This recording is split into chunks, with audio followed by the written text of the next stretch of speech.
נשים חוקרות גברים, איפה היית, מה עשית, לאן הלכת, עם מי דיברת, אצלנו זה הפוך, הוא חוקר.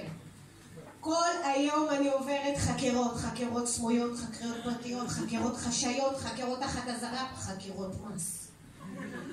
כן, כן, זה מלחיץ, השבוע אמיתי לגמרי.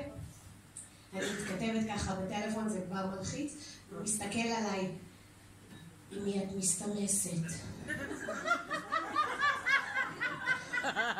בא לי גם שרירי כזה, זה מוסיף לסיפור.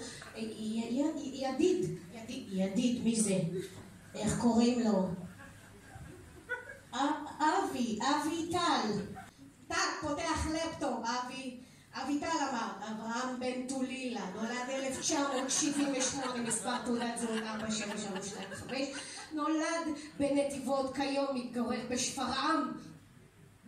מצב משפחתי אלמן. אמרתי לו, איזה אלמן, ממי? הבחור נשוי.